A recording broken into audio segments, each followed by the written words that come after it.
चित्ते अखंडित राहे माझे चित्ते अखंडित राहे माझे चित्ते अखंडित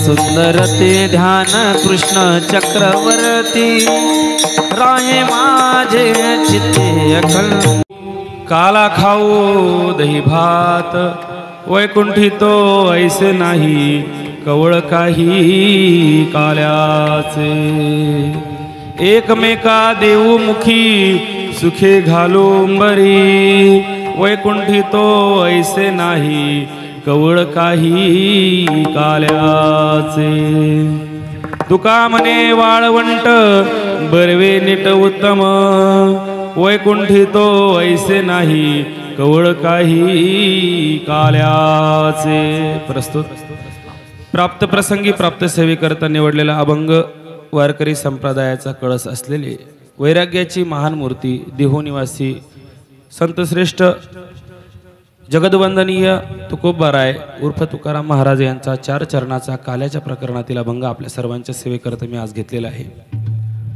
या अभंगाच्या माध्यमातून संतांना आपल्याला काय सांगायचं आहे तर ते म्हणतात की ज्यावेळेस परमेश्वर अवतीर्ण होतो आणि परमेश्वर अवतीर्ण होतो ज्यावेळेस भगवंताला या ठिकाणी अवतार घ्यावा असा वाटतो त्यावेळेस तो अवतार कशासाठी घ्यावा वाटतो तर ते सांगतात उपजून या पुढती येऊ काला खाऊ दही भात वैकुंठी तो ऐसे नाही कवळ काही काल्याचे म्हणजे आम्ही पुन्हा पुन्हा या ठिकाणी अवतार घेऊ पुन्हा पुन्हा या ठिकाणी येऊ कशासाठी तर काला खाऊ दही भात जो दही भाताचा जो काला आहे तो काला आम्ही खाण्यासाठी या ठिकाणी अवतार घेऊ या ठिकाणी येऊ असं ते म्हणतात। मग म्हटले परमेश्वराला या ठिकाणी काला खाण्यासाठी यावं असं का वाटतं असं काय आहे त्या काल्यामध्ये तर ते सांगतात वैकुंठी तो ऐसे नाही कवळ काही काल्याचे देवतेंचे जे ठिकाण आहेत सत्य कैलास वैकुंठ आद करून सगळ्या ठिकाणी कुठल्याच ठिकाणी तो आनंद आम्हाला प्राप्त होत नाही आणि तो आनंद आम्हाला या ठिकाणी प्राप्त होतो कुठे या गोकुळामध्ये या गोपाळांमध्ये तो काल्याचा आस्वाद घेताना आम्हाला तो आनंद प्राप्त होत असतो आणि म्हणून संत सांगतात वैकुंठी तो ऐसे नाही कवळ काही काल्याचे। मग तो आनंद कशा पद्धतीने साजरा करतात तर संत सांगतात एकमेका देऊ मुखी सुखे घालुंबरी वैकुंठी तो ऐसे नाही कवळ काही काल्याचे। एकमेका म्हणजे आम्ही आमच्या गोपाळांच्या गोपाळ आमच्या मुखामध्ये तो काला घालू आणि तो काला घातल्यानंतर सुखे घालू हुंबरी आणि आनंदाने खेळ खेळू हुंबऱ्या घालू असं देव सांगतायत। मग हा जो काल्याचा कार्यक्रम हा कुठे होतो तुका म्हणे वाळवंट बरवे नीट उत्तम वैकुंठी तो ऐसे नाही कवळ काही काल्याचे। वाळवंट हे असं पवित्र ठिकाण आहे असं रम्य ठिकाण आहे त्या ठिकाणी हा काल्याचा कार्यक्रम होतो आणि तो आनंद घेण्यासाठी हा प्रभू परमात्मा अवतरित होत असतो। गोपाला गोपाला देव गोपाला गोपाला गोपाला देव गोपाला गोपाला श्री गोपाल कृष्ण महाराज की जय रे महाराज की जय कृपाणी महाराज की जय प्रभु महाराज की जय श्री चक्रधर स्वामी की जय सनातन महात्मा धर्म की जय 16.5 तीर्थस्थान की जय चतुर्वेद साधन की जय छत्रपति शिवाजी महाराज की जय धर्मवीर संभाजी महाराज की जय गोपाला गोपाला देव गोपाला गोपाला गोपाला देव बंधु चक्रधरा कृपा गुणवरा सर्वेश्वरा चित्परा शहरा स्तबंदे जड जीव तारुणीवरा पूता कृता ही धरा दातारा करुणा करा उर्मती द्यावी विभू गुरुजरा जिथे ज्ञान विज्ञान संजीव होते जिथे योग विद्येस सामर्थ्य येते, जिथे मानवाला मिळे मोक्ष गाथा, तुझ्या पायरीशी सदा नम्र माथा, नवे फूल अश्वत्थ वृक्षास आले, तुझे गीत ओवी सवे वेद धारे, तुझ्या शब्द शब्दात सायुज्यनाथा, तुझ्या पायरीशी सदा नम्र माथा, तुझ्या मंदिरियार्थ जीवास तृप्ती, तुझ्या दर्शने लोक स्वानंद घेती, श्रुती धन्य झाल्या तुझे गीत गाता, तुझ्या पायरीशी सदा नम्र माथा, जयांचे केले स्मरण होय सकळ विद्येचे अधिकरण, तेची वंदू श्री चरण श्री गुरूंचे, श्री गोपाल कृष्ण महाराज जय। घ्यावी घ्यावी माझी सेवा, दीन दुबळ्याची देवा, घ्यावी घ्यावी माझी सेवा, दीन दुबळ्याची देवा, घ्यावी घ्यावी माझी सेवा, दीन दुबळ्याची देवा, घ्यावी घ्यावी माझी सेवा, दीन दुबळ्याची देवा, घ्यावी घ्यावी माझी सेवा, घ्यावी घ्यावी माझी सेवा, घ्यावी घ्यावी माझी सेवा, घ्यावी घ्यावी माझी सेवा, घ्यावी घ्यावी माझी सेवा, दीन दुबळ्याची देवा, दीन दुबळ्याची देवा, दीन दुबळ्याची देवा, घ्यावी घ्यावी माझी सेवा, दीन दुबळ्याची देवा, घ्यावी घ्यावी माझी सेवा, दीन दुबळ्याची सेवा। दिनांक 11 तारखेपासून सुरू झालेला श्री कृष्णधाम मंदिर वर्धापन दिनाच्या निमित्ताने श्रीमद भागवत कथा संगीतमय ज्ञानयज्ञ सोहळा आणि या सोहळ्याचं आजची काल्याची कीर्तनाची सेवा या ठिकाणी आलेत, आनंद वाटला। एकदा बाबाजींचं टाळ्या वाजव। यूट्यूबच्या माध्यमातून हजारो लोक श्रीमद भागवत कथा कीर्तन श्रवण करत असतात, त्यातले एक आमचे केकत निंबोऱ्याचे यजमान आमचे दादा या ठिकाणी आलेले आहेत, त्यांचे सुद्धा धन्यवाद।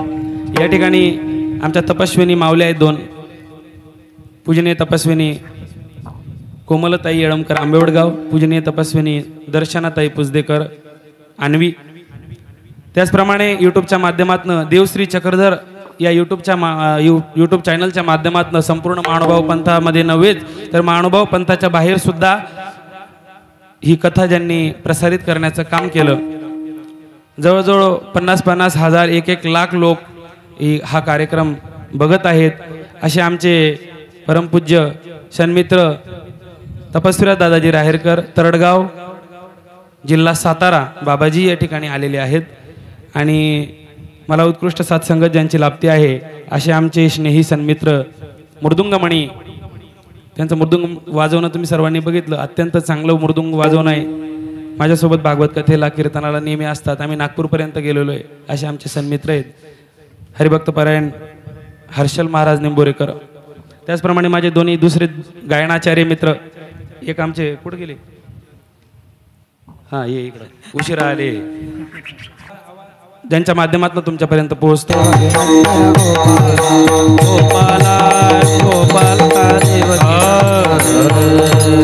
या भारतभूमीमध्ये अनंत अवतार झाले, अनंत अवतार झाले। सर्वज्ञ श्री चक्रधर प्रभूंना विचारलं, म्हटले अवतार किती झाले? म्हटले अनंत अवतार झाले। अनंत अवतार घेसी भक्त कारणे, भक्त कारणे, कृपाळू दिनाला घेऊन रे अनंतावतार गती भक्ता कारण गती भक्ता कारण कनवाडू कृपाळू दिनाला घेऊन रे अनंत अवतार झालेत मग ज्ञानेश्वर माऊलींना विचारलं म्हटले अवतार किती झाले म्हटले अनंत झाले म्हटले असा एखादा अवतार सांगा की जो अमर्याद आहे पूर्ण पुरुषोत्तम आहे ज्ञानदेव म्हणे व्यासांची आखुना द्वारकेचा राणा पाडवा घरी तुका म्हणे तुझ सोड विना कुणी एका चक्रपाणी वांचून या चक्र म्हणजे सुदर्शन चक्रपाणी म्हणजे हात आणि ज्याने हातामध्ये सुदर्शन चक्र धारण केलेलं आहे असा जो प्रभू परमात्मा आहे तोच तुमचं आमचं रक्षण करू शकतो उद्धार करू शकतो जगाच्या पाठीवर दुसरा तिसरा कोणीही करू शकत नाही मग 2 अवतार या भारतभूमीमध्ये झाले बस सर्वज्ञ श्री चक्र जर प्रभूंना विचारलं म्हटले असा एखादा अवतार सांगा की जो अमर्याद आहे पूर्ण पुरुषोत्तम आहे सर्वज्ञ श्री चक्रधर महाराज म्हणतात की जैसा द्वापारीचा श्रीकृष्ण चक्रवर्ती द्वापार युगामध्ये भगवान गोपाल कृष्णाने अवतार धारण केला मग 2 अवतार या भारतभूमीमध्ये झाले एक पूर्ण पुरुषोत्तम एक मर्यादा पुरुषोत्तम काल आपण सर्वांनी त्यांची जयंती साजरी केली ना तुम्ही हां काल या संपूर्ण भारतवर्षामध्ये ज्यांची जयंती साजरी केली गेली असे प्रभू रामचंद्र जननी जन्मभूमीस्य स्वर्गादपि गरीयसी हे वाक्य त्यांचं आहे माझी जन्मभूमी मला स्वर्गाहून सुद्धा अधिक प्रिय आहे परंतु संत काय म्हणतात त्यांना सुद्धा मर्यादा होती बोलिले वाल्मिक तैसेची करीन वर्तोनी दावीन नामा वर्तुनी दावीन नामा वर्तोनी राहील नामा वर्तोनी राहील नामा बोलिले वाल्मिका तैसेची करीना बोलिले वाल्मिका तैसेची करीना बोलिले वाल्मिका तैसेची करीना वर्तोनी राहील नामा वर्तुनी दावीन नामा माने वर्तुनी दावीन नामा माने वर्तोनी राहील नामा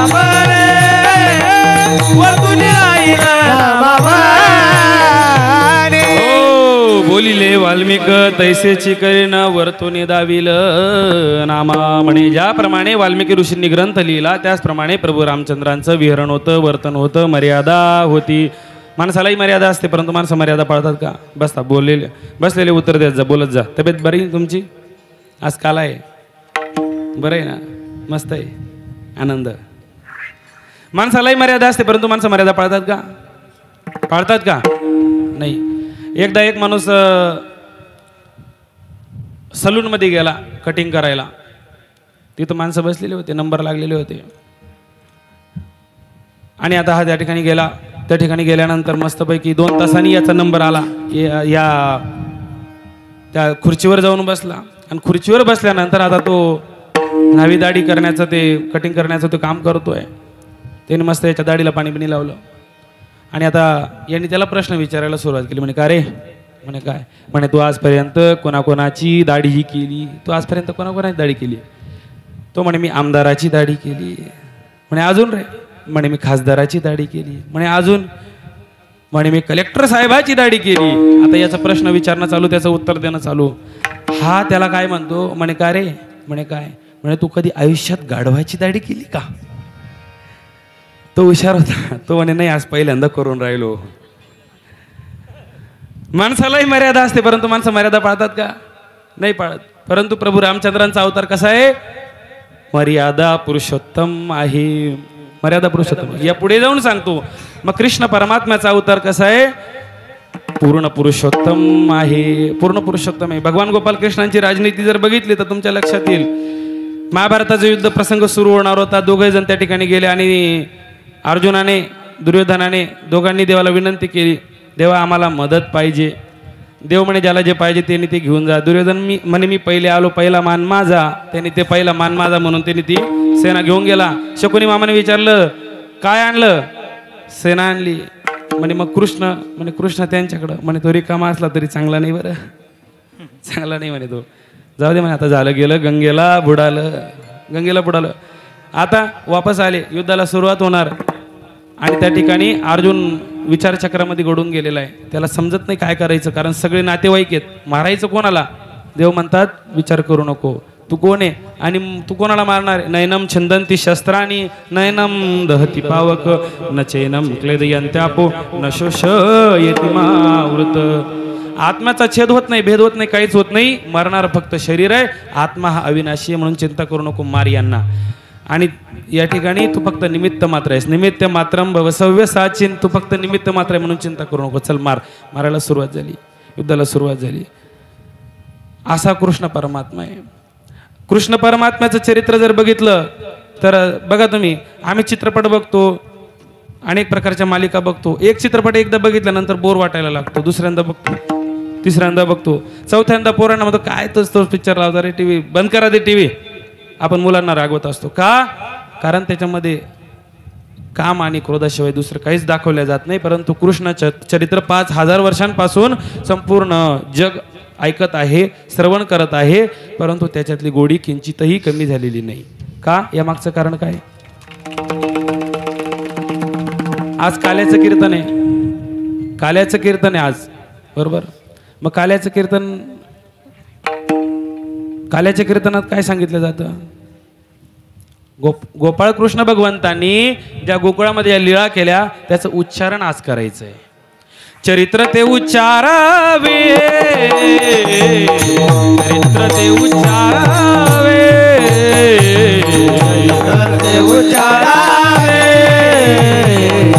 चरित्र ते उच्चारावे. गेले देवे गोकुळी, गेले देवे गोकुळी, सागरीचे अनुभव सागरीचे. गेले देवे गोकुळी, गेले देवे गोकुळी, सागरीचे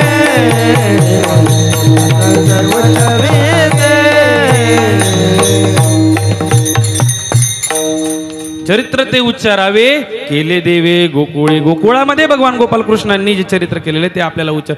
मग काही लोकांना कीर्तनाला जायला आता सवड राहिली नाही पहिल्यासारखी, कथेला जायला सवड राहिली नाही. असाच एक नमुना कधीच कीर्तनाला जात नव्हता आणि एक कीर्तनाला आला.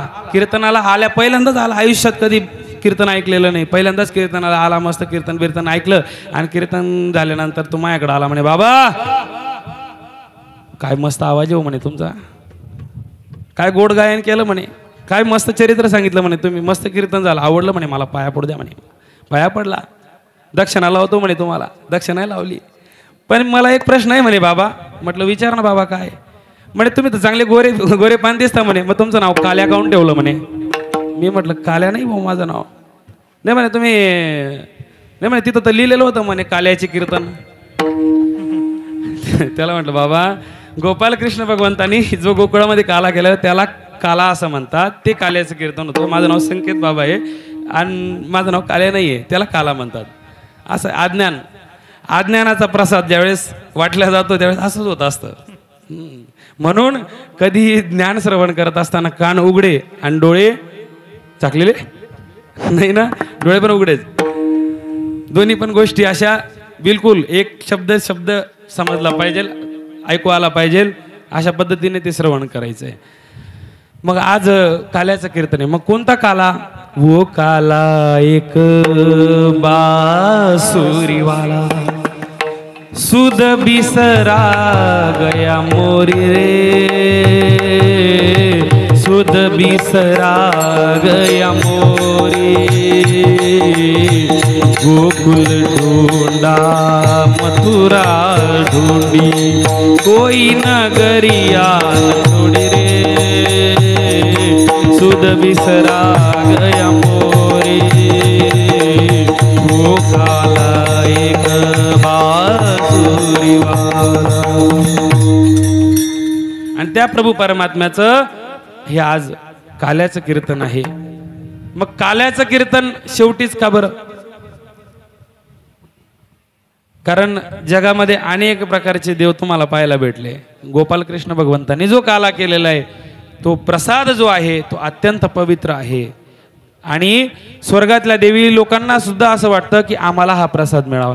स्वर्गीचे अमर इच्छिता ती देवा, स्वर्गीचे अमर इच्छिता ती देवा, स्वर्गीचे अमर इच्छिता ती देवा, स्वर्गीचे अमर इच्छिता ती देवा, मृत्युलोके वावा जन्मावा, किंवा जन्मावा, मृत्युलोकी वावा जन्म, मृत्युलोकी वावा जन्म. स्वर्गीचे अमर इच्छिता ते देवा, मृत्युलोकी व्हावा जन्मामा. स्वर्गातल्या देव लोकांना सुद्धा इथं यावं वाटतं, बघतो भगवंताचा प्रसाद ग्रहण करावा वाटतो. मग हा जो पसारा जगाने निर्माण केलेला आहे, या जगामध्ये अनेक प्रकारचे लोक आहेत. मग ते सगळे लोक सारखेच असतील. जीवन जगायचं कसं, जीवन वागायचं कसं, हे सगळं कृष्ण चरित्र आपल्याला समजून सांगत असतं, परंतु आपण त्याकडे कधी जात नाहीत, त्याच्याकडे दुर्लक्ष करत असतो. बघा तुम्ही, कृष्ण भगवंताने आपल्याला सगळी तत्व श्रीमद भगवद्गीतेच्या माध्यमातून आपल्या समोर ठेवलेली आहेत. या जगाच्या पाठीवर अनेक ग्रंथ आहेत, अनेक संप्रदाय, अनेक जाती, धर्म, अनेक सगळ्या गोष्टी आहेत, परंतु या जगामध्ये श्रीमद भगवद्गीता हा असा एक ग्रंथ आहे की या ग्रंथाची मान्यता प्रत्यक्ष प्रभू परमात्म्याने दिलेली आहे. आणि म्हणून कोर्टामध्ये सुद्धा श्रीमद भगवद्गीता ठेवून, तिच्यावर हात ठेवून शपथ घेतली जाते की मी जे काही बोलेल ते सत्य बोलेल, असत्य मी बोलणार नाही, असं बोललं जातं ना. मैं जो कहूंगा सच कहूंगा, सच के सिवा कुछ नहीं कहूंगा, असं तिथं शपथ दिल्या जाते. आणि म्हणून ते गीतेचं स्थान आज न्यायालयामध्ये आहे. म्हणजे न्याय जे आहे गीतेमध्ये न्याय करून दिलेला आहे भगवंतानी. ते न्यायाचे, ते जीवनाचे सगळे मर्म त्या श्रीमद भगवद्गीतेमध्ये सांगितलेले आहेत. एकदा एक असंच गाव होतं, त्या गावाच्या बाहेर एक अजगर राहायचा. गाव होतं, गावाच्या बाहेर अजगर राहायचा, झाडाखाली राहायचा. त्या ठिकाणी कुणी एखादी बकरी गेली, कुणाचं कुत्रं गेलं, कुणाचं काही गेलं का ते अजगर त्याला गिळून टाकायचं, खाऊन टाकायचं. दिवसांमागनं दिवस जात होते, लोक घाबरायला लागले, लहान लहान मुलं सुद्धा हे अजगर खाऊन घ्यायचं. एका दिवशी एक संत महात्मे त्या रस्त्याने चालले होते आणि त्या संत महात्म्याने त्या अजगराकडे पाहिलं आणि त्या अजगराला ते संत महात्मे म्हणतात, म्हणे का रे बाबा, तुला काही अशी लाजबीज काही अशी वाटत नाही का? म्हणे कशाची? म्हणे तू खुशाल म्हणे खात चालला म्हणे सगळ्यांना. माणसं खातो, पक्षी खातो, गाई खातो, ढोरं खातो, गुरं खातो, सगळं खाऊन राहिला की इतकं पाप करून राहिला म्हणे. आताच तू आजगर झालेला आहे म्हणे, एवढं पाप केलेलं आहे इतका, आता तू आजगर झाला म्हणे, पुढच्या जन्मात काय होशील म्हणे. गधड्यासारखं म्हणे वागतो म्हणे, तुला काहीच वाटत नाही, काय करू म्हणे. मग मला भूक लागून जाते, खाऊन घेतो म्हणे मी. असं करू नको म्हणे, व्यवस्थित राहा, चांगलं राहा म्हणे. साधू संतांनी उपदेश केला कोणाला? आजगराला. आजगराला उपदेश केला. आता साधू निघून गेले. आता ते आजगर साधूने सांगितलं, त्याला विचार आला की आपण आता आजगर झालो, पुढं काय होऊ. तो चांगला राहायला लागला आजगर. दिवसामागून दिवस जात होते आणि आता ते गावातल्या लोकांनी पाहिलं, ते आजगर आता पहिल्यासारखं माणसं खात नाही, ढोरं खात नाही, गुरं खात नाही, बकऱ्या खात नाही, काहीच खात नाही, एकदम शांत झालं, माळकरी झालं म्हणे ते आता. आणि आता माळ घातले म्हणे, त्याच्या गळ्यात गंधबिंद लावतो म्हणे. ते चर्चा गावामध्ये चर्चेला उधाण आलं. आता लोक जायला लागली, यायला लागली, त्याला कोणी पाहून घाबरत बी नव्हतं. आता लोक जायचे यायचे, लहान लहान पोरं मस्त त्या आजगराच्या आजूबाजूला खेळायचे, गिरट्या मारायचे, काही पोरं त्याला दगडही मारायचे. दिवसांमागून दिवस जात होते, 1 वर्ष होत आलं. पोरांनी त्याला दगड मारून मारून मारून मारून त्याच्या अंगाला सगळ्या खाच्या, पण ते कोणालाच काही बोलत नाही, निश्चित पडून राहायचं मस्त. 1 वर्षानंतर ते साधू परत त्या गावामध्ये आले आणि ते साधू त्या गावामध्ये आल्यानंतर ते साधू त्याला म्हणे का रे बाबा, त्याने ते अवस्था पाहिली, मरणप्राय अवस्था झाली, आजगर मरायला आलं. आजगराने त्याला विचारलं म्हणे का रे? म्हणे काय महाराज? अरे म्हणे तुझी अवस्था कोणी केली म्हणे अशी? म्हणे या गावच्या लोकांनी दानवडगा. म्हणे तू काहीच केलं नाही? नाही म्हणे तुम्हीच सांगितलं म्हणे, आता आजगर झाला, पुढं काय होशील, नरकात जाशील, पाप लागन म्हणे तुला, म्हणून मी चांगलं राहिलो म्हणे, चांगलं वागलो म्हणे, मी कोणालाच काही केलं नाही म्हणे, चावलो नाही, खाल्लं नाही, गिळलं नाही, काही मी निश्चित पडून राहायचं म्हणे. हे लोक यायचे, लहान लहान पोरं दगड मारायचे म्हणे मला. साधूने सांगितलं म्हणे अरे बाबा, तुला मी माणसं मारू नको असं सांगितलं म्हणे, पण स्वतःच्या रक्षणासाठी निदान फुस्त करशील का नाही म्हणले का? म्हणून समाजामध्ये बघा तुम्ही, समाज हा असा आहे, समाजामध्ये अनेक प्रकारचे लोक आहेत. परंतु आपण आपल्या मर्यादेत राहायचं. परंतु आपण आपल्या मर्यादेत राहिलं, आपण कोणाला काही बोललो नाही तर लोक त्याचा गैरफायदा घेतात आणि म्हणून अधूनमधून फुसबन करावं लागतं. कारण लक्षात आणि यालाच राजनीती म्हणतात. साम दाम दंड आणि भेद 4 प्रकारची राजनीती गोपाल कृष्ण भगवंतांनी श्रीमद भगवद्गीतेत सांगितले. मग असा हा प्रभू परमात्मा ज्यावेळेस अवतरित होतो त्यावेळेस त्या प्रभू परमात्म्याच्या अंतःकरणातला भाव कसा आहे, भगवंत काय म्हणतात? अभंगाचं पहिलं चरण. उपजोनिया पुढती उपजोनिया पुढती उपजोनिया पुढती उपजोनिया पुढती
उपजोनिया पुढती येऊ काला खाऊ दही भात वैकुंठी तो ऐसे नाही कवळ काही काल्याचे. उपजुनिया म्हणजे आम्ही पुन्हा पुन्हा या ठिकाणी येऊ, अवतार घेऊ आणि काय करू? काला खाऊ दही भात. कृष्ण प्रभू परमात्मा त्या ठिकाणी अवतीर्ण झालेले आहेत. नंद बाबांच्या घरी प्रभू परमात्मा आलेत आणि आता त्या ठिकाणी खेळ खेळत आहेत. आणि छोट्याशा असलेल्या त्या कन्हैयाच्या त्या बाललीलेंचं हे सौंदर्य, ह्या बाललीला ती माता यशोदा आणि देव ती बाबा नंद हे दोघंही बघतायत.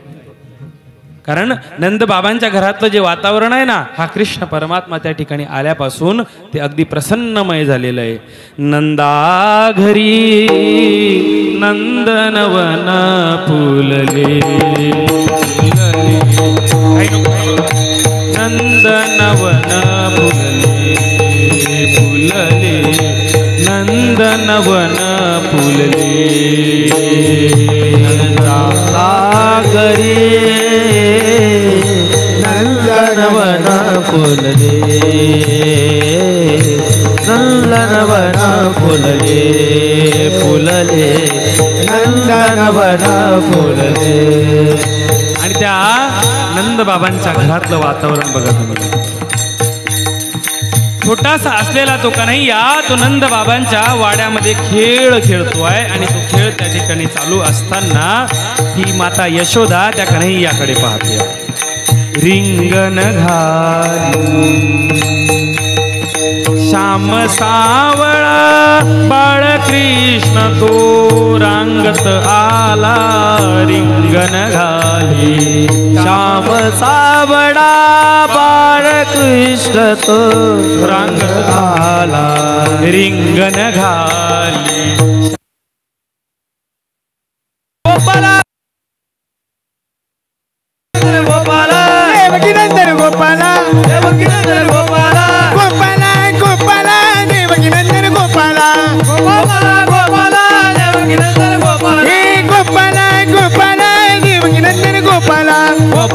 गोपाला रे. जगायचा, फक्त कल्पना करायचा. कल्पनेवर जगणारी काही माणसं या समाजामध्ये आपल्याला पाहायला भेटतात. त्याला एक कुठून तरी असं एवढंसं पीठ भेटलं, पीठ भेटलं असेल काय गव्हाचं बाजरीचं, ते पीठ त्याला भेटलं. आणि ते पीठ भेटल्यानंतर त्यांनी विचार केला. संध्याकाळची वेळ झाली, मस्तपैकी झोपला खाटीवर. आणि ते पीठ आहे ना, ते असं एका मडक्यामध्ये ठेवलेलं होतं. ते मडकं असं वर लटकवलेलं होतं, तो खाली बाजीवर झोपलेला होता. आणि बाजीवर झोपल्यानंतर आता त्या मडक्याकडं पाहायला लागला. तो म्हणे आता हे मला पीठ भेटलंय म्हणे, पीठ भेटलं, आता हे पिठाचं काय करेन म्हणे, हे पीठ मी बाजारात जाईन म्हणे, हे पीठ मी विकून टाकेल. या पिठाचे जे काही 10-20 रुपये येतील म्हणे, त्याची मी मस्तपैकी एखादं अंड असतं ना ते घेईल म्हणे, त्याच्यातून एखादं कोंबडी वगैरे असं ते बच्चं वगैरे असं ते येईल म्हणे. मग त्याच्यातून ती मोठी होईल म्हणे, ती कोंबडीचं ती मोठी झाली का तिला पिल्लं होतील म्हणे, ती पिलं मोठे झाले का अजून पिलं होतील, अजून असं ते वाढत जाईल म्हणे. त्याच्यानंतर मी ते सगळं विकून टाकेल म्हणे. ते विकल्यानंतर मी काय करेल म्हणे, एक बकरी घेईल म्हणे, ते बकरीला मी पोषेल म्हणे, अजून मोठं करेल म्हणे त्याला, ती मोठी झाले का अजून विकून टाकेल म्हणे त्यांना. त्याच्यानंतर मी काय करेल म्हणे, मी एक गाय घेईल म्हणे, छोटीशी बच्ची घेईल म्हणे, ती बच्ची मी विकून टाकेल म्हणे. ती मोठी झाली का मग बैल वगैरे असं करता करता मी दुधाचा व्यवसाय चालू करेल. दुधाचा व्यवसाय चालू केल्यानंतर मग माझ्याकडे पैसा पाणी येईल म्हणे, मग माझं मस्तपैकी लग्न होईल म्हणे. पैसा आल्यानंतर लग्न होतात बरं का, पैसा आल्यानंतर लग्न पण होतात. कारण पैसा आहे तो सब पूछते है कैसा आहे युवा मंडळी, नाही तर कोणी विचारत नाही, दारात उभं करत नाही. म्हणजे जगामध्ये कशाला किंमत आहे, कशाला किंमत नाकारता येणार नाही ती गोष्ट. असं आहे. झालं का दादांचं, झालं. दादांचा छंद घेतला पाहिजे भगवंताच्या भक्तीमध्ये. आता त्यांनी काय केलं, तो म्हणे मग माझं लग्न वगैरे होईल म्हणे. तुमचं झालंय का लग्न, तरी एवढा आनंद आहे. बरं ठीक आहे, माझं लग्न होईल म्हणे. लग्न झाल्यानंतर मग मला मुलं होतील म्हणे. ते मुलं मग मी असा झोपलेला राहील म्हणे, आज जसा झोपलेलो आहे तसा झोपलेला राहील. मग ते मुलं खटखट करतील म्हणे. मग त्या मुलाला मी बायकोला बोलवल म्हणे, ए या मुलांना आवर. ती म्हणाल माझी एकटीची मुलं आहेत का, तुमचे नाहीत का ते मुलं, तुम्ही आवरा. मग मला राग येईल म्हणे. मग मी त्या बायकोला अशी लात घालेल म्हणे, असं म्हणून त्या मडक्याला अशी लात घालतो, ते सगळं पीठ अंगावर पडतं. असे म्हणून कल्पनेची सासू तिचा भाऊ त्याची जाचू. या ठिकाणी बऱ्याच तरुण मुली बसलेल्या आहेत लग्न न झालेल्या. त्यांच्या मनामध्ये भीती आहे, भीती. सासू कशी भेटते पहिले, म्हणजे आता तो काळ गेला समजा. पहिले सुनांना भीती राहायची, मुलींना भीती राहायची. कल्पनेची सासू कशी सासू भेटन, तिचा भाऊ त्याची जाचू. लग्न झालेलं नसतं पण मनात कशी भेटन ती, चांगली भेटली तर बरं, नाही तर अवदसा भेटलं अवघडच व्हायचं. आता सासूंना प्रश्न पडतो कशी भेटन तर काय ओवा. सासांना प्रश्न पडतो का नाही, पडतो ना प्रश्न. अवघड आहे ते, साधी गोष्ट नाही ती. मग आता अशी कल्पनेत जगणारे मग भगवान गोपाल कृष्ण परमात्मा त्या ठिकाणी राज्य करतायत, खेळ क्रीडा करतोय. छोटासा कृष्ण कन्हैया प्रभू परमात्मा ते खेळ चालू आहेत. आणि आता त्या ठिकाणी तो मांबळ भट्ट नावाचा ब्राह्मण तो निघाला गोपालकृष्णाला मारायला. त्या ठिकाणी गेलास, त्या ठिकाणी आता त्या गोकुळामध्ये सगळेजण बाया त्या जमा झाल्या गवळणी. आमचं भविष्य पहा, आमचं भविष्य पहा, आमचं भविष्य पहा, आमचं भविष्य. हे सगळं भविष्य बघण्यासाठी, जाणून घेण्यासाठी. आता त्या ठिकाणी त्याच्या डोक्यात काय होतं, त्याला कृष्णाला मारायचं होतं. त्याने विचार म्हणे या ठिकाणी यशोदा नावाची कोणी स्त्री म्हणे, हो नंदराणी म्हणे, ती आमची राणी म्हणे, मोठी आहे. बरं नंदराणी, तिला निरोप द्या म्हणे. अमुक एक ब्राह्मण बुवा आलेले आहेत, फार ज्योतिष बघतात मोठं. त्यांना निरोप पाठवला. लगेच यशोदेला पण वाटलं माझ्या लेकराचं भविष्य जाणून घ्यावं, हौस असते का नाही. मग आता तिने बोलवलं म्हणे ब्राह्मण बुवा आमच्या घरी या बरं का. ती सांगून गेली. ब्राह्मण बुवा गेले घरी. आता ब्राह्मण बुवानी पाहिलं पाण्यामध्ये लेकरू झोपलेलं होतं, गोपालकृष्ण परमात्मा. गोपालकृष्ण भगवंत झोपलेले होते आणि झोपलेल्या भगवंताकडे बघितलं. हा तो जवळ गेला मांबळ भट्ट. त्यांनी बघितलं हाताला शंख चक्र पद्म सगळे दिव्य दिव्य अशा खुणा त्या भगवंताच्या अंगावर आहे. कपाळ उंच आहे, पोट बघितलं, पाय बघितलं, हात बघितले, कान बघितले, सगळं शुभ लक्षण त्या कृष्ण परमात्म्याच्या. आणि यशोदेला म्हणतो, यशोदे हे कार्ट कोणाचं आहे, तुझं कार्ट नाही दिसत आहे, हे फेकून दे, याला मारून टाक. तसं यशोदा माता पटकन येते जवळ आणि त्या कृष्णाला पटकन उचलते, छातीशी लावते, म्हणे बाबा हे माझंच लेकरू आहे, असं का म्हणता तुम्ही, जा इथनं, मला नाही बघायचं माझ्या मुलाचं भविष्य. मांबळभट्ट म्हणतो यशोदे पस्तावशील, हे लेकरू चांगलं नाही, याला मारून टाक, जमिनीमध्ये पुरून दे. बाबा तुम्ही जाता का नाही इथून? त्याला काढून दिलं. यशोदा मातेने त्या लेकराला असं थोपवलं, परत पाण्यामध्ये झोपवलं. तिला वाटलं हा गेला, तो काही गेलेला नव्हता, तो तिथंच लपलेला होता. परत त्या गोपालकृष्णाला मारायला येणार तसं गोपालकृष्णाने डोळे उघडले, त्याच्याकडे पाहिलं आणि देवाने हसायला सुरुवात केली. एक खमंग खायचा चमचा आला बा मागून, असा घुसला पाठीमध्ये, काचकन. लक्षात आलं आता काही खरं नाही. म्हणजे टीव्ही मध्ये दाखवतात ना, ते तिथं ओरिजिनल मध्ये घडलेलं आहे. हे कृष्ण चरित्रातले बारकावे आहेत. आणि म्हणून किती ज्ञानी असला, किती पंडित असला तरी कृष्ण चरित्र श्रवण केलं पाहिजे. कारण पंडित वाचक जरी झाला पुरता, पंडित वाचक जरी झाला पुरता, पंडित वाचक जरी झाला पुरता, तरी कृष्ण कथा ऐके माये, ऐके माये, तरी कृष्ण कथा ऐसे माये, ऐसे माये. पंडित वाचक जरी झाला पुरता, तरी कृष्ण कथा ऐके माये, तरी कृष्ण कथा ऐके माये. पंडित वाचक तरी कृष्ण कथा ऐके माये, तरी कृष्ण कथा ऐके राये. पंडित वाचक जरी झाला पुरता, तरी कृष्ण कथा ऐके माई. आणि आता त्या ठिकाणी ते शस्त्र, ते अस्त्र, ते सगळे, ते घरातले भांडे कोंडे सगळे त्या मांबळभट्टाच्या मागं लागले. मांबळभट्ट तर घाबरून गेला आणि आता तो पळायला लागला. त्याला वाटलं आता आपण याला मारायला लागलो, पण हाच आपल्या मागं लागला, हे पोरग खरंच साधं नाही. आणि आता तो पळतोय जीवाच्या आकांताने. एकीकडून लाटणं आलं, एकीकडून बेलणं आलं, एकीकडून तो पाट आला, ती तामण आली, तो ग्लास डोक्यात येऊन बसला. तो धावपळ करतोय, त्याला आता अवघड झालेलं आहे. आणि तो जीव वाचवायचा म्हणून पळू लागला. त्या ठिकाणी टोलनाके आडवे झाले, खाटा, त्या 2 खाटा होत्या त्या अशा आडव्या झाल्या. पडला तो आणि रक्तबंबाळ झालेला आहे. त्याचं जानवं सुद्धा तुटलं. जानवे तोडले पंचान पाटले, जानवे तुटले पंचान पाटले, जानवे तुटले पंचांग पाडले, जानवे तुटले पंचांग पाडले. धोतर गळाले कमळचे, धोतर गळाले कमळ, धोतर गळाले कमळाचे, धोतर गळाले कमळाचे. जानवे तुटले पंचान पाटले, जानवे तुटले पंचान पाटले, जानवे तुटले पंचांग पाडले, जानवे तुटले पंचांग पाडले. जानवे तुटले पंचांग फाटले आणि धोतर गळाले डोंगणाचे.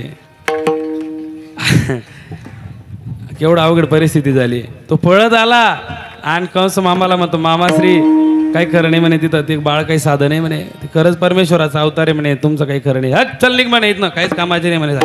हाकलून दिलं त्याने, हाकलून दिले. कोणी? कंस मामाने. काहीच कामाचा नाही म्हणे, तो मरता मरता वाचला म्हणे. एवढ्या पोराला मारू शकत नाहीत म्हणे तुम्ही. तिकडं प्रयोग चालू होते, इकडं कृष्ण वाढत होता. आणि आता कृष्ण नंदबाबांच्या घरामध्ये वाढतोय.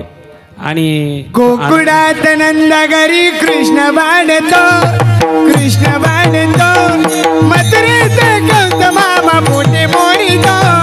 गोकुळात नंद घरी कृष्ण वाढतो, कृष्ण वाढतो, मथुरेत कंस मामा मोठे मोडीतो. मोठे मोडीतो रे कर मोठे मोडीतो, हे मोठे मोडीतो रे मामा मोठे मोडीतो. गोकुळात नंद घरी कृष्ण वाढतो, कृष्ण वाढितो, मथुरेत कंस मामा मोठे मोडीतो. गोकुळात नंद घरी कृष्ण वाढितो, कृष्ण वाढितो, मथुरेत कंस मामा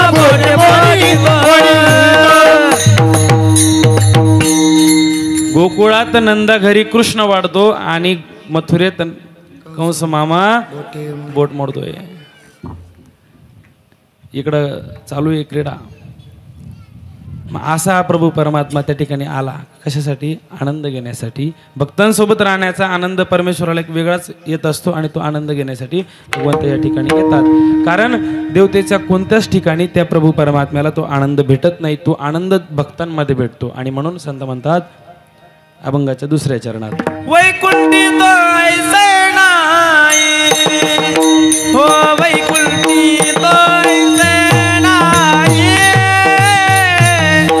वैकुंठी तो ऐसे नाही, वैकुंठी तो ऐसे नाही, हे वैकुंठी तो ऐसे नाही, वैकुंठी तो ऐसे नाही, वैकुंठी तो ऐसे नाही, वैकुंठी तो ऐसे नाही, वैकुंठी तो ऐसे नाही, वैकुंठी तो ऐसे नाही, वैकुंठी तो ऐसे नाही, वैकुंठी तो ऐसे नाही, हे वैकुंठी तो ऐसे नाही, वैकुंठी तो ऐसे नाही, वैकुंठी तो ऐसे नाही, वैकुंठी तो ऐसे नाही. कवड काही काल्याचे, कवड काही काल्याचे, हे कवड काही काल्याचे, कवड काही काल्याचे, ओ कवड काही काल्याचे, कवड काही काल्याचे, हे कवड काही काल्याचे, कवड काही काल्याचे. वैकुंठी तो ऐसे नाही, वैकुंठी तो ऐसे नाही, वैकुंठी तो ऐसे नाही, वैकुंठी तो ऐसे नाही, हे वैकुंठी तो ऐसे नाही, वैकुंठी तो ऐसे नाही, वैकुंठी तो ऐसे नाही, वैकुंठी तो ऐसे नाही. वैकुंठी तो ऐसे नाही, कवळ काही काल्याचे. त्या ठिकाणी ते भेटत नाही म्हणून ते सुख, तो आनंद घेण्यासाठी प्रभू परमात्मा या ठिकाणी येतात.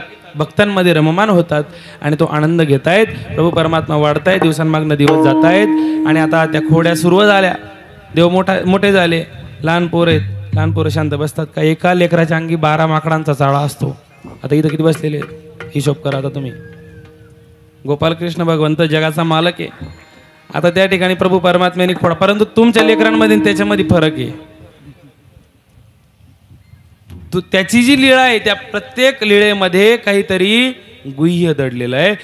त्या यशोदा मातेने, यशोदा माता म्हणते कन्हैया तू माखन खातो, माखन खात नको जाऊ, त्रास होईल, आजारी पडशील. परंतु कृष्ण भगवंत ऐकतायत का? ऐकत नाही. ते म्हणतात आई खाऊ दे ना मला. मैया मोरी मैं नहीं माखन खायो. मी माखन खाल्लं नाही, तोंड भरलेलं आहे तरी म्हणतात मी माखन खाल्लं नाही. एका दिवशी माती खाल्ली. बलराम दादा यशोदा मातेजवळ जातात, म्हणे यांनी माती खाल्ली बरं का. देव म्हणतात आई ग आई, नाही खाली म्या माती, आई गाई नाही खाली म्या माती, आई गाई नाही खाली म्या माती, आई गाई नाही खाली म्या माती. बळीराम दादा खोट बोलितो, खोट बोलितो बळीराम दादा, बळीराम दादा खोट बोलितो, खोट बोलितो बळीराम दादा, बळीराम दादा खोट बोलितो, खोट बोलितो बळीराम दादा, बळीराम दादा खोट बोलितो, खोट बोलितो बळीराम. हे आई गाई नाही खाली म्या माती, आई गाई नाही खाली म्या माती, आई गाई नाही खाली म्या माती, आई गाई नाही खाली म्या माती. माती खाल्ली नाही. बलराम दादाचा काय ऐकते तू? हा खोटारडा आहे, खोटं बोलतो हा. गोपालकृष्ण धडधडीत खोटं बोलायचे आणि आरोप मात्र बलराम दादावर यायचा. भाऊ कसा असावा तुम्हाला जर उदाहरण जर बघायचं असेल तर तुम्हाला बलराम दादा हा पुराणामध्ये भाऊ सापडेल. गोपालकृष्ण भगवंताचा भाऊ कसा होता? आपले भाऊ कसे आहेत? कसे आहेत? कोर्टामध्ये आहेत ना. हां, कोर्टामध्ये वडणारे आपले भाऊ आहेत. बांधावरून बांधणारे आहेत, विहिरीवरून बांधणारे आहेत, घरावरून बांधणारे आहेत. असा भाऊ नव्हता. गोपालकृष्ण भगवंताला त्या ठिकाणी ज्यावेळेस ते रुक्मिणी मातेचं लग्न होणार होतं, रुक्मिणी मातेला घ्यायला गेले त्यावेळेस गोपालकृष्णाला सांगितलं देवानी, कन्हैया तू पुढं चल, मी यांना बघतो. मागं शिशुपाळाला त्या रुक्मियाला यांनी अडवलं. बलराम दादानी त्यांच्यासोबत युद्ध केलं, भगवंताचं लग्न लावून दिलेलं. असा भाऊ पाहिजे, लग्न लावणारा पाहिजे, लग्न मोडणारा नाही पाहिजे बरं का. नाही तर गाव परत लग्न मोडणारे भाऊ जास्त झालेले आहेत. एक टीमच ती. असं खरं बोललं का मग असं हसू येतं. आता त्या ठिकाणी बलराम दादावर आरोप येत होते, पण आता चला जाऊ द्या बा, छोटा आहे हा म्हणून ऐकणं चालू होतं. दिवसांमागून दिवस जात होते आणि आता यशोदा मातेने कन्हैयाला सांगितलं म्हणे, देवा तू आता ऐकत नाही म्हणे, तू चल म्हणे, तुला आता काम लावते. मग नंद बाबा त्या याला काम लावायला सुरुवात केली. आणि आता गोपालकृष्ण भगवंताला ती शिदुरी वगैरे ते सगळं दिलं आणि गोपालकृष्णाला सांगितलं की तुला आता हे सगळ्या गायी राखण्यासाठी तुला कुठे जावं लागणार आहे. हा हो गाई चाराया रानात गेला रे माझा गोपाळ घोगडीवाला. गाई चाराया रानात गेला रे माझा गोपाळ घोगडीवाला. गाई चाराया रानात गेला रे माझा गोपाळ घोंगडीवाला. गाई चाराया रानात गेला रे माझा गोपाळ घोंगडीवाला. हो माझा गोपाळ घोगडीवाला. गोपाळ घोंगडीवाला. माझा गोपाळ कमळीवाला. माझा गोपाळ कामडीवाला. गाई चाराया रानात गेला रे माझा गोपाळ घोगडीवाला. गाई चाराया रानात गेला रे माझा गोपाळ घोगडीवाला. गाई चाराया रानात गेला रे माझा गोपाळ घोंगडीवाला. गाई चाराया रानात गेला रे माझा गोपाळ घोंगडीवाला. असा गोपाळ घोंगडीवाला तिथं निघाला. आणि आता गोपालकृष्ण भगवंताचं जे रूप आहे हे सगळे त्या ठिकाणी अवलोकन करत होते. गोपालकृष्ण मस्त खांद्यावर कांबळा आहे, हातामध्ये काठी आहे, डोक्यावर टोप आहे, अंगामध्ये अलंकार आहेत, मस्त पितांबर आहे. आणि आता प्रभू परमात्मा त्या ठिकाणी चालतायत आणि भगवंताचं ते जे रूप आहे ते सगळे त्या ठिकाणी अवलोकन करतायत. आणि ते रूप कसं आहे? घन वाजे घुन घुन वारा वाहेरून झुन. घनो वाजे घुन घुन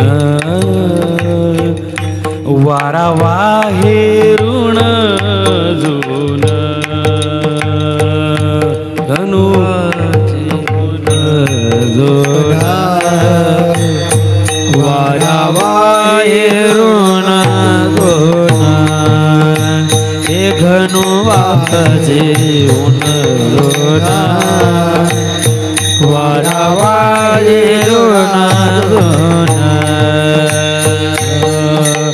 भवतार कुहा कान्हा वेगी भेटवा का.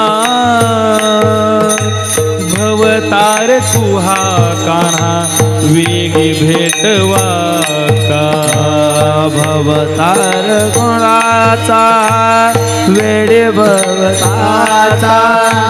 भवतार गुणाचा वेडे भेटाचा. भवतार कुहा कान्हा वेगी भेटवा का. भवतार कुहा कान्हा वेगी भेटवा का. भवतार कुहा कान्हा वेडी भेटवारा. भवतार कुहा कान्हा वेडी भेटवारा. हो चांदे हो चांदणे साफे हो चंदने.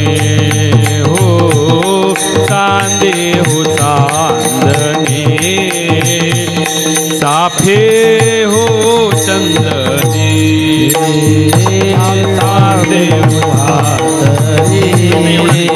हे तापे हो चंदने हो तापे कुवादने हे तापे हो चंदने चंदनाची पोळी माझी अंग अंग ओळी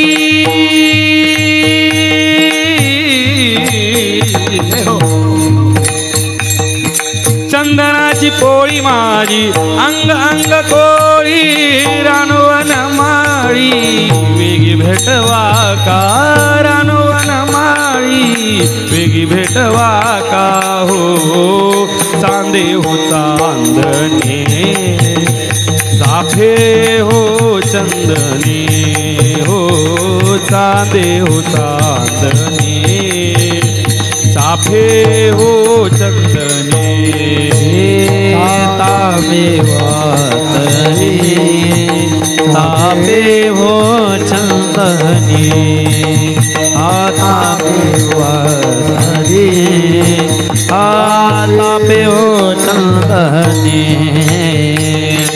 देवकी नंदने विना नावडे हो देवकी नंदने विना नावडे हो म्हणा देवकी नंदन विना नाव नाही हो देवकी नंदन विना नावच नाही हो देवकी नंदने विना नावडे हो देवकी नंदने विना नावडे हो देवकी नंदन विना नावडे हो देवकी नंदन विना नावडे हो चांदे हो चांदने चाफे हो चंदने हो चांदे हो चांदने चाफे हो चंदने हे तापे हो चांदने तापे हो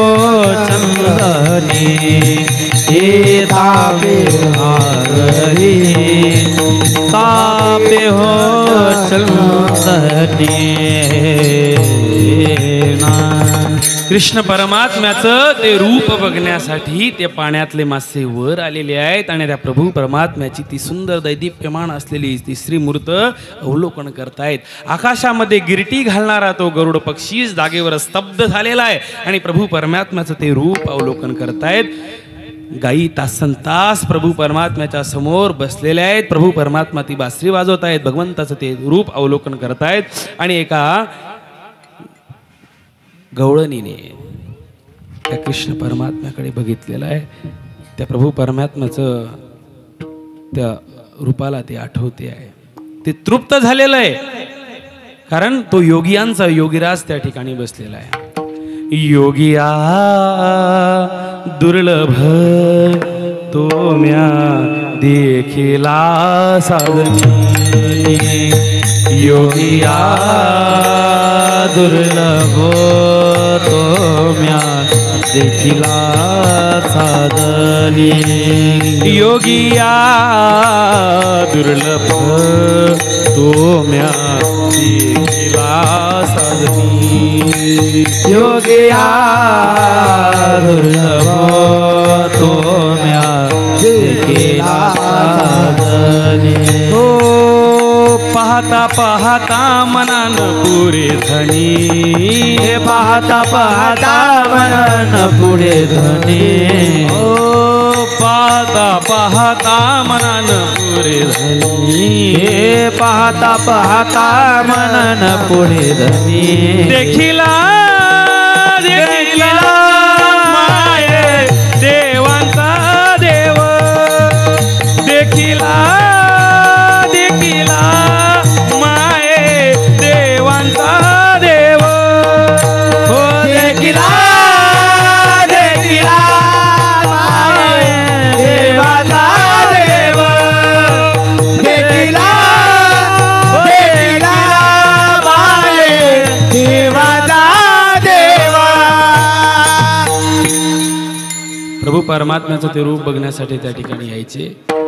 ते सगळे प्राणी पक्षी झाडं गोपाळ गोपिका सगळेजण ते प्रभू परमात्म्याचं रूप अवलोकन करायचे. एके दिवशी एक त्या कृष्ण परमात्म्याच्या त्या घोडक्यातली ती एक गाय रस्ता चुकली आणि ती दुःख व्यक्त करते आहे, संध्याकाळ झालेली आहे आणि ती भावना व्यक्त करते आहे, देवाला विनंती करते की देवा, हे देवा, या ठिकाणी मी चुकलेली आहे, मला रस्ता सापडत नाही, संध्याकाळ होत आलेली आहे आणि ते देवाला विनंती करते, तुम ढूंढो मुझे गोपाल, मैं खोई गैया तेरी, सुख लो मोहे गोपाल, मैं व्याकुल गैया तेरी, तुम ढूंढो मुझे गोपाल, मैं उलझी गैया तेरी. कृष्ण परमात्मा त्या गाईला दर्शन देतात आणि त्या गाईला आपोआप रस्ता प्रकाशतोय, अदृश्य होऊन आपल्या जागेवर ती येऊन जाते, तिला समजत नाही, तो आनंद तिच्या जीवनात प्राप्त आहे. अशा अनेक लीळा त्या गोकुळामध्ये घडलेल्या आहेत. आणि आता ती भक्तमंडळी, ती मित्रमंडळी गोपालकृष्ण भगवंताची, त्या ठिकाणी तो आनंद होतोय, तो काला साजरा होतोय, ते पदार्थ एकत्र येत आहेत आणि ते सगळ्यांनी शिदोरे आणलेले आहेत आणि आता ते भोजन त्या ठिकाणी चालू झालंय. मग तो आनंद कसा आहे, अभंगाचं तिसरं चरण. एकमेका देऊमुखी, एकमेका देऊमुखी, हो एकमेका देऊमुखी, एकमेका देऊमुखी, ओ एकमेका देऊमुखी, एकमेका देऊमुखी, ओ एकमेका देऊमुखी, एकमेका देऊमुखी, एकमेका देऊमुखी, हो एकमेका देऊमुखी, एकमेका देऊमुखी, एकमेका देऊमुखी, एकमेका देऊमुखी, एकमेका देऊमुखी,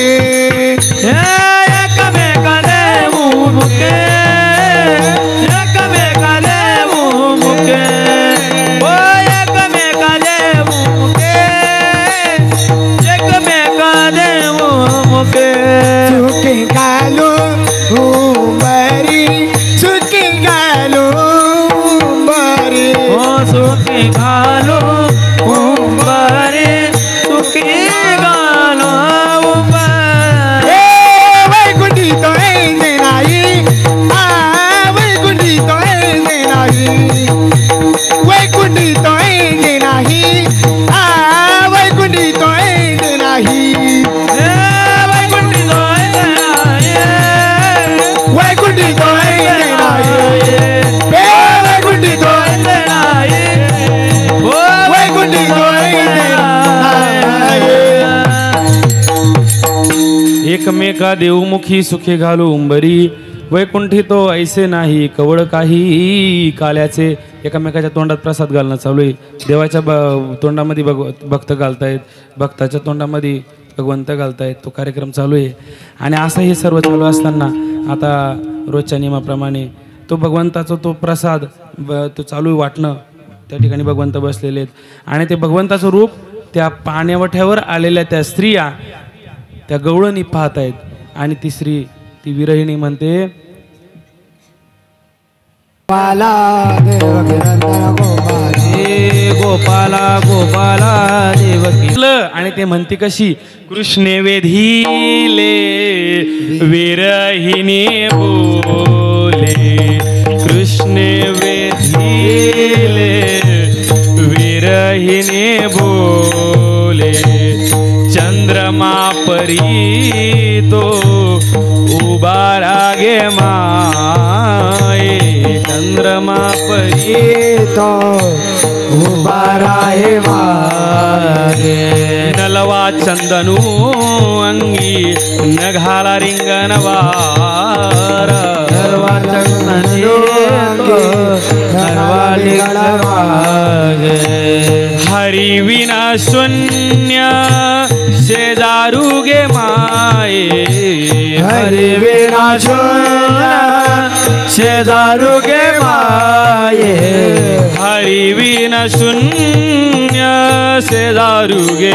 माये, हरि विना शून्य दारू गे माये माझी जीवीचे तुम्ही काओने ना माझी जीवीचे तुम्ही काओने ना माझी जीवीचे तुम्ही काओने माझी जीवीचे तुम्ही काओने कृष्ण वेधीले विरहिनी बोले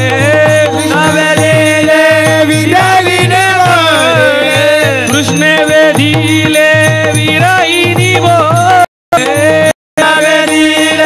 विरहिनी बोले चंद्रमा परी तो उभा रागे माये चंद्रमा परी तो उभा रागे माये चंद्रमा परी तो चंद्रमा परी तो उभा रागे नलवा चंदरू अंगी नगाल रिंगणवारा नगाल चंद्रांगी विना शून्य शून्य जय माये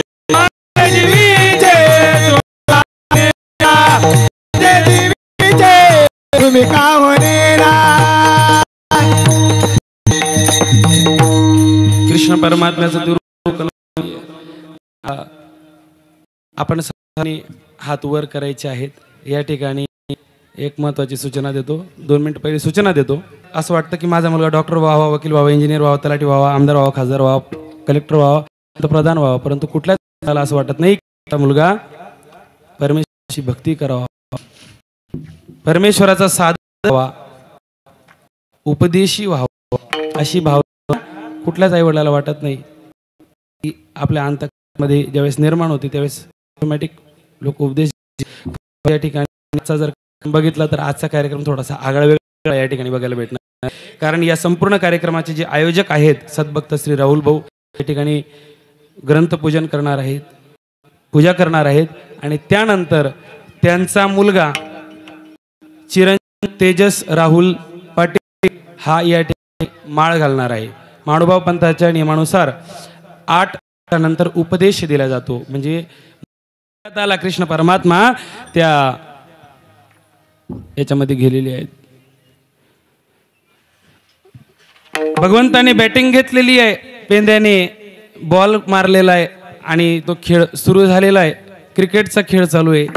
खेळ माहिती ना तुम्हाला, क्रिकेट खेळताना मुलांनो भगवंतानी ती फळी भिरकावली, जशी फळी भिरकावली तसा तो चेंडू डोहात जाऊन पडलेला आहे. सगळे गोपाळ एकत्र झाले. कन्हैयाला विचारलं, कन्हैया काय केलंस तू? हे तू मोठ्या घरचा, पैशावाल्याचा, तुला सगळं भेटतं बाबा, पैसे भेटतात, तू आणशील चेंडू, परंतु आम्ही गरिबांनी कुठून आणायचं? देव म्हटलं, ए शांत बसा, तुम्हाला चेंडू पाहिजे ना, मी आणून देतो. देव आता झाडावर चढले, उडी मारली आणि मध्ये गेले. तिथं ज्या डोहामध्ये उडी मारली तो डोह कोणाचा होता? कोणाचा होता?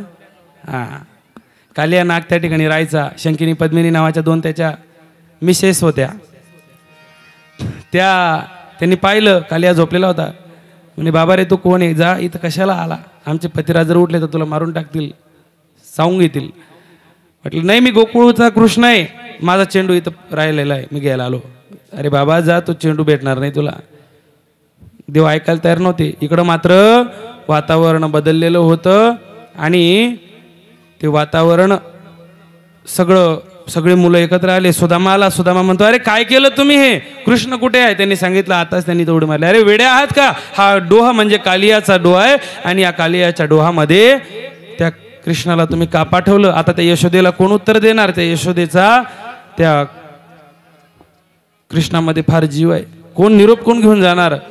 आणि एकाने कुठे तो निरोप पोहोचवलेला आहे. सगळं गोकुळ त्या ठिकाणी जमा झालेलं आहे. यमुनेच्या काठावर सगळं गोकुळ जमा झालेलं असताना कृष्ण प्रभू परमात्मा त्या ठिकाणी ते आता यशोदा धावत आलेली आहे, पळत आलेली आहे आणि यशोदा मानते, अहो काय केलं हो तुम्ही?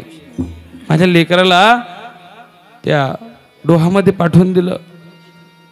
पेंद्या म्हणतो, मावशी चुकलं हो आमचं, आम्ही नव्हतं पाठवायला लागत त्याला, परंतु आम्हाला माहित नव्हतं की तो कालियाचा डोह आहे. तितक्यात नंद बाबा धावत पळत आले आणि नंद बाबाला यशोदा माता म्हणते, अहो तुम्हाला काहीच कसं वाटत नाही हो? तुम्ही किती वेळचे तिकडे गेलेले आहे, तिथे आपला कृष्ण त्या पाण्यामध्ये गेलेला आहे, जा त्याला शोधा. बघा बाप कसा असतो हे तुम्हाला थोडक्यात सांगण्याचा प्रयत्न करतोय. कुठलाही मागचा पुढचा विचार न करता नंद बाबांनी त्या डोहामध्ये उडी मारलेली आहे. त्या डोहामध्ये त्या डोहामध्ये नंद बाबांनी उडी मारली आणि आता ती यशोदा माता धाय मोकलून रडते आहे, विनंती करते आणि भगवंताची ती आराधना करते की देवा माझ्यापासून दूर गेलास. आईचं प्रेम हे दिसणारं असतं, बापाचं प्रेम हे दिसत नसतं. आई लेकराला कड्यावर घेत असते. आपण जे बघितलं ते आपल्या लेकराने बघावं ही अपेक्षा त्या आईची असते, परंतु बाप लेकराला कड्यावर घेत नाही, तो खांद्यावर घेतो. आणि जे आपण बघितलं नाही ना ते आपल्या लेकराने बघावं ही अपेक्षा त्या बापाची असते, पण तो बाप आम्हाला समजलेला नाही. आपल्या एका वेळाची जेवणाची चिंता करणारी आपली आई असते, परंतु आपल्या आयुष्यभराच्या जेवणाची चिंता करणारा आपला बाप असतो, परंतु तो बाप आम्हाला समजलेला नाही. अनेक लोकांनी आईवर कविता लिहिल्या, आईवर काव्य लिहिले. गाडीवर लिहिताना सुद्धा आम्ही आईचा आशीर्वाद लिहितो, परंतु बापाचा आशीर्वाद लिहावं असं आम्हाला वाटत नाही. केवढी मोठी शोकांतिका आहे.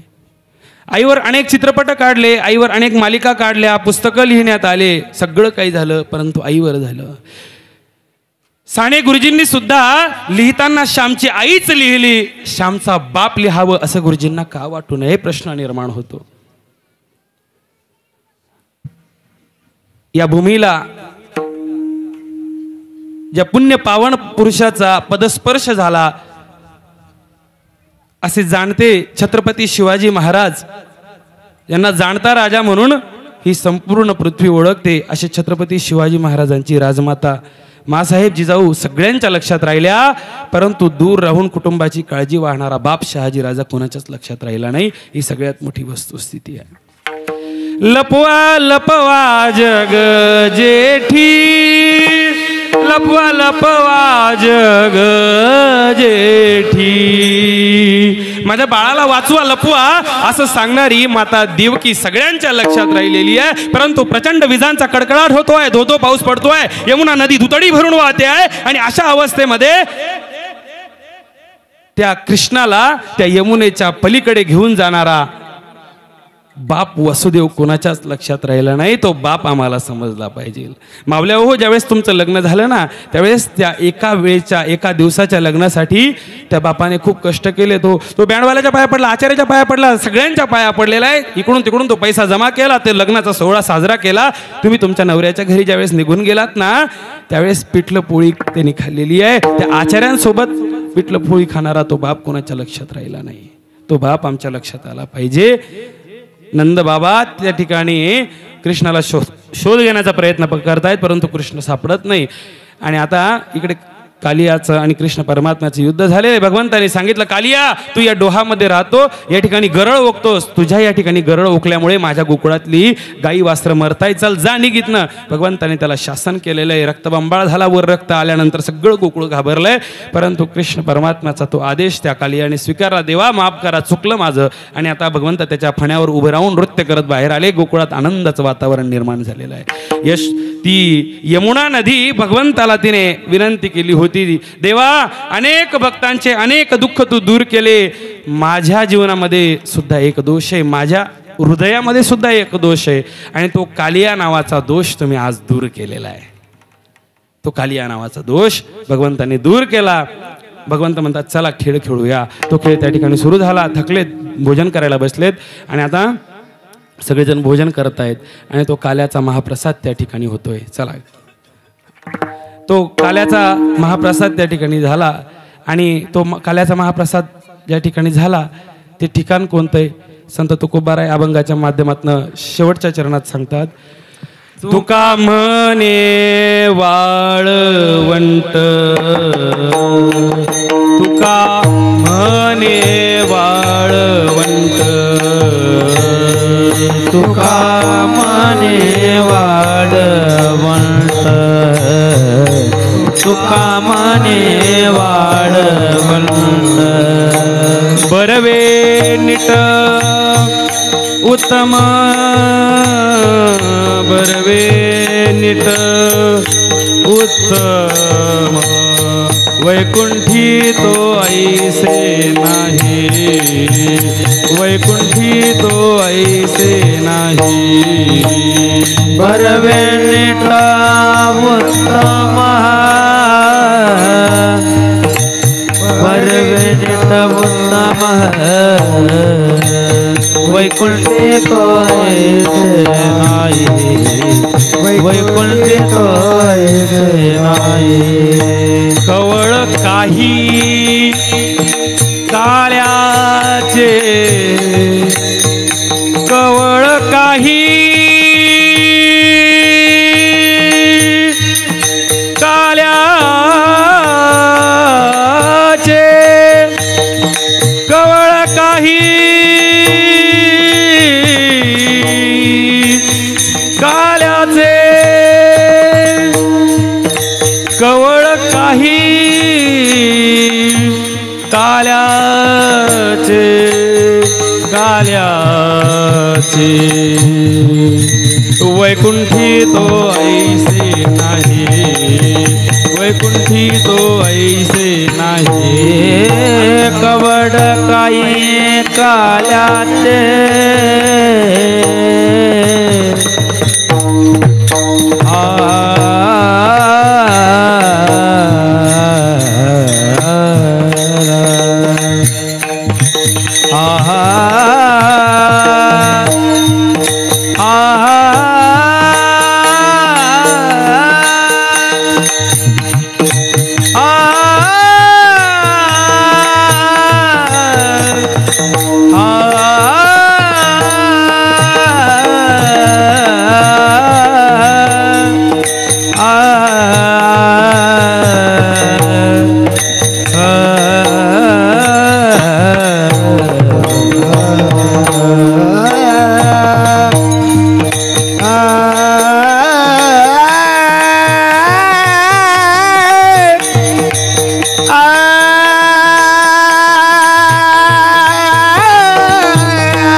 उपजोनिया पुढती येऊ काला खाऊ दही भात वैकुंठी तो ऐसे नाही कवळ काही काल्या एकमेका देऊमुखी सुखे घालून बरे वैकुंठी तो ऐसे नाही कवळ काही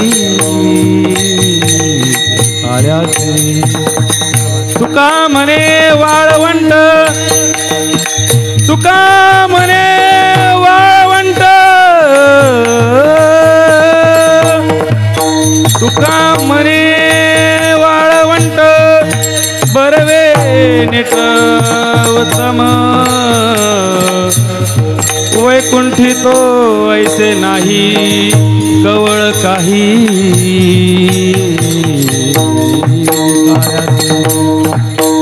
वैकुंठी तो ऐसे नाही वैकुंठी तो ऐसे नाही नाही